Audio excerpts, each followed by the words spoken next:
notepad, I have a book down. I sometimes don't look at it at all. And then the other times I'm just like, I was saying something amazing. We're doing the other side of like, we're here. So here's the notes.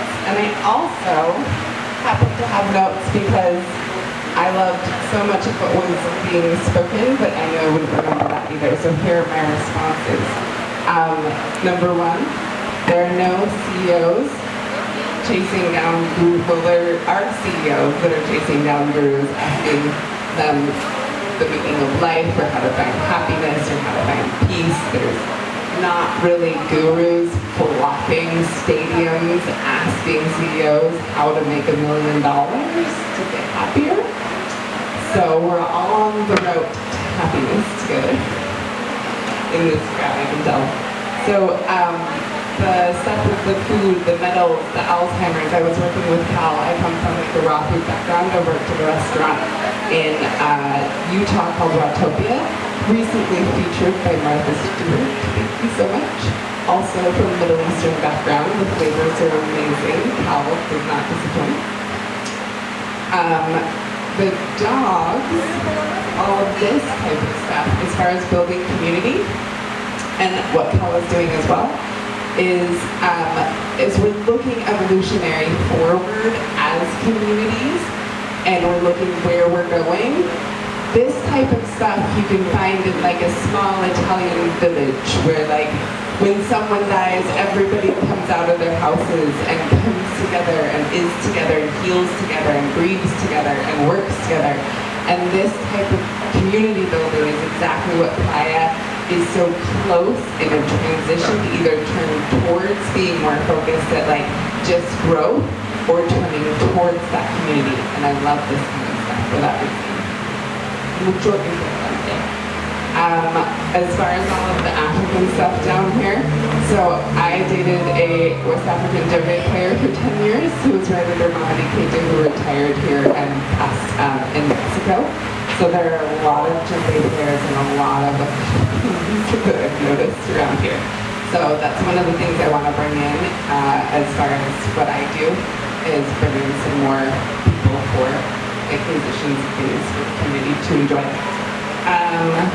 Rockabilly fashion. I do rockabilly hairdos because I used to go to like Viva Las Vegas and do all the rockabilly pinup stuff. One of the things that I supported was Pinups for Pups, which is a calendar that they make where every pinup in the calendar is paired with a dog, and then the story of the dog and such is underneath that. Super fun, super rockabilly dash and ball, if you like that kind of stuff. And I'm just gonna start on my talk. That's enough.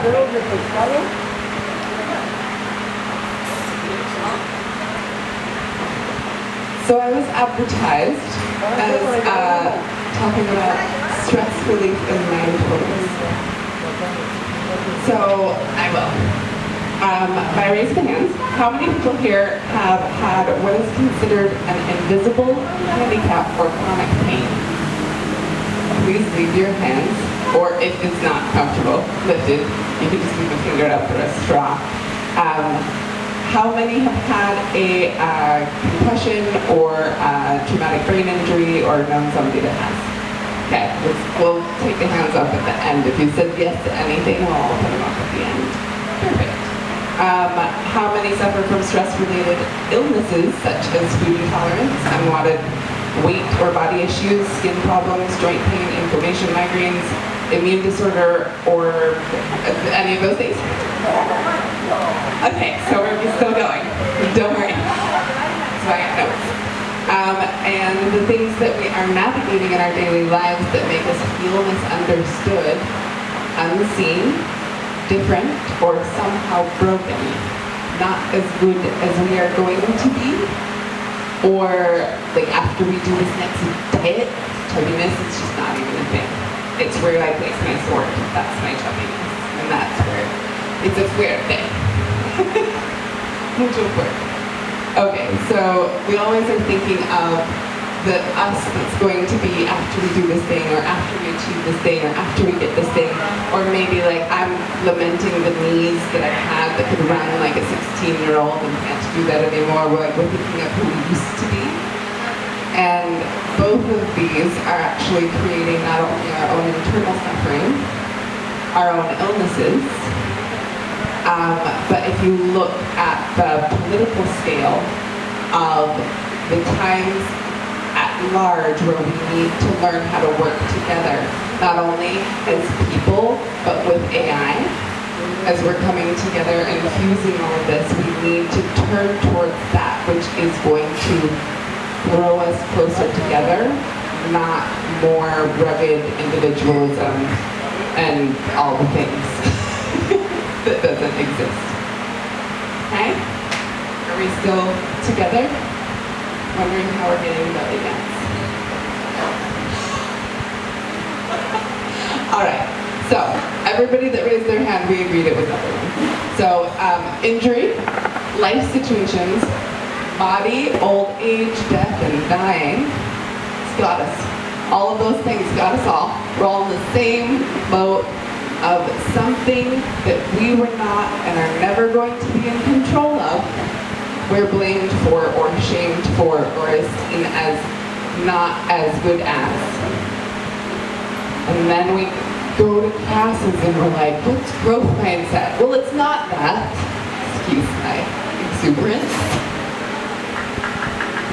So we're kind of getting there with the positive psychology and all of that kind of stuff, but it's like a slow, painful crawl for anybody that has actually spent time studying the ancient wisdom texts that have been preaching this for millennia. I know, how dare I? Okay. Does anybody feel like stretching? We just stretched. That's great.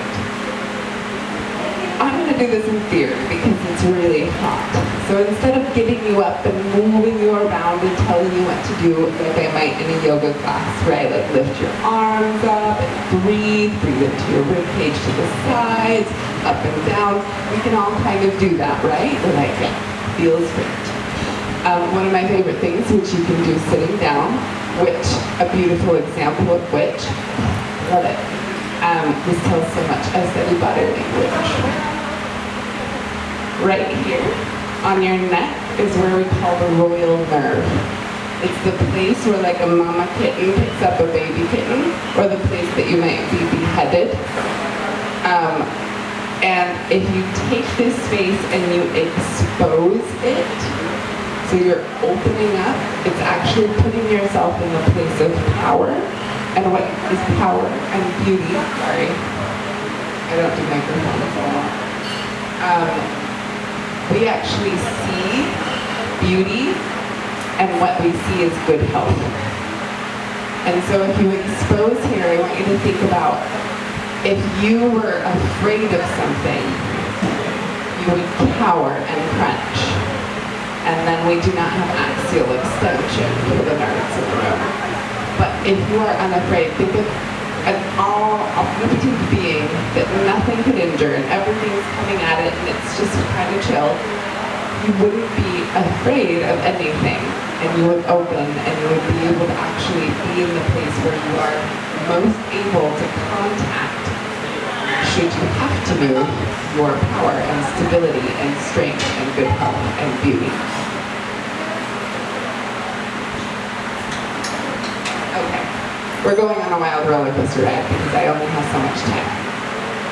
So normally I would get you up and ask, like, put on a little song and be like, all right, I'm going to play a song and here's your feeling, and we're going to dance the feeling. And 70% of all of you would leave the room. Would find some excuse to be like, you know, my daughter just called. Why is it so uncomfortable to relate our movement to our thoughts and our feelings? When I tell you what to do and it doesn't mean anything to you and it's obvious, you'll do whatever I tell you to. But if I'm like, show me self-doubt, crawl across the floor to me with self-doubt. You know, everybody's like, I'm what? No. And I beg to differ that you should try and get really uncomfortable as often as possible for your own good health. However, this connection is a very, very tangible way to explain stress-related diseases, like how much we are holding back who we are.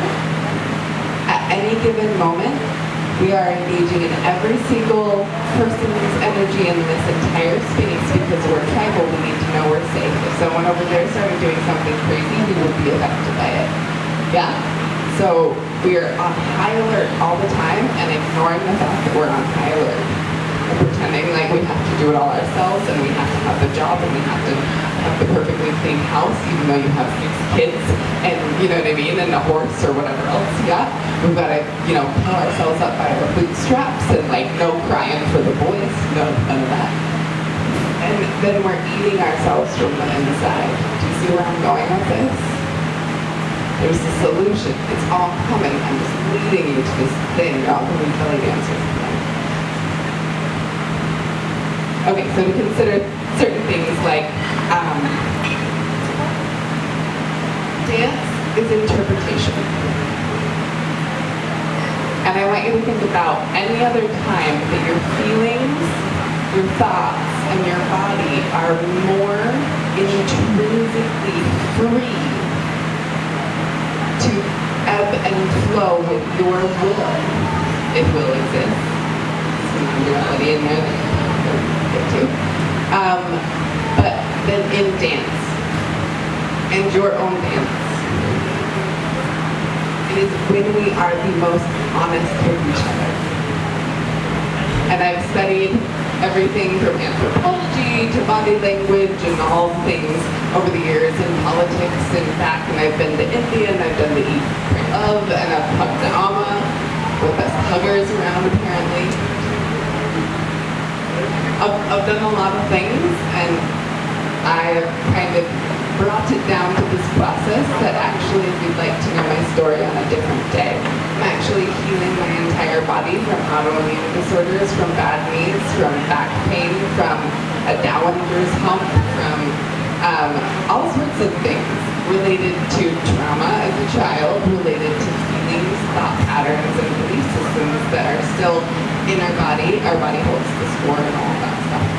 Body holds the score is the name of the book. But all of that comes together, and then we are building communities to heal each other. And it all comes around to, how much time we got? Oh gosh. Oh. So, death. We're going there next. The lion's roar. The lion's roar is a Buddhist reference. It is sitting in the seat of courage to let everything be what is. See, the philosophy club is what I was saying. I was trying to support and find the word philosophy earlier. But now I've got you sit in your seat. So when Buddha sat underneath the Bodhi tree and had his final enlightenment, all of the theories came after him and challenged him, and the last one that Mara came to him with, Mara's like, your dark side or whatever you want to believe, was, who do you think it was? Self-doubt is the criminal to all of our issues. And how do you sit in that place of complete discomfort? That's why we tap into meditation, close our eyes a lot of times because we rely so much on sight for information, but all of a sudden it makes you feel a little bit more intimate with yourself. Would you say? And a fun practice is to do that purposefully in situations where you're like, how much of me am I downsizing for this experience? Think doctor's office, think voyeurs, think going to a party, trying to impress a boy or a girl, or a they, them, whatever you want. How much of us do we leave out of the equation and then expect that we're going to feel love when we've changed ourselves to get the love? That's a quote from when I was a teenager. I'm so sorry. Somebody else's quote. All right, so what Buddha did when Mara came from the self-doubt is expose royal nerve, because that's what meditation poses. But didn't sling arrows, didn't try and fight, didn't get angry, didn't yell, didn't collapse back, didn't withdraw. He touched and I don't know where Cal is. Who knows his moment? But he touched the earth, and actually it's a reverence to the feminine, the divine feminine Mother Earth, and he gave it over to someone bigger than himself, which you will find in a lot of religious historical texts. They pull on that a lot. Wonder where they got it. So, when it's too much for our bodies and our minds, and we have gotten to that point, thinking about that final goodbye, like how well did I live at the end of your life, the questions that you'll ask yourself come back and back and back, to not actually sitting in that moment of touching ourselves on a regular basis and our connection to being here. And one of the ways that you can do that is meditate on death every day. You go back to meditate on death, belly dance, rinse, repeat. Alrighty, so our bodies are taking in so much information, as well as the environment around us. We are taking in sound, we are taking in light, we are taking in all of the things. And our heart's beating, our lungs, everything internal when you close your eyes, that's also an entire environment that we're taking in that we're not thinking about.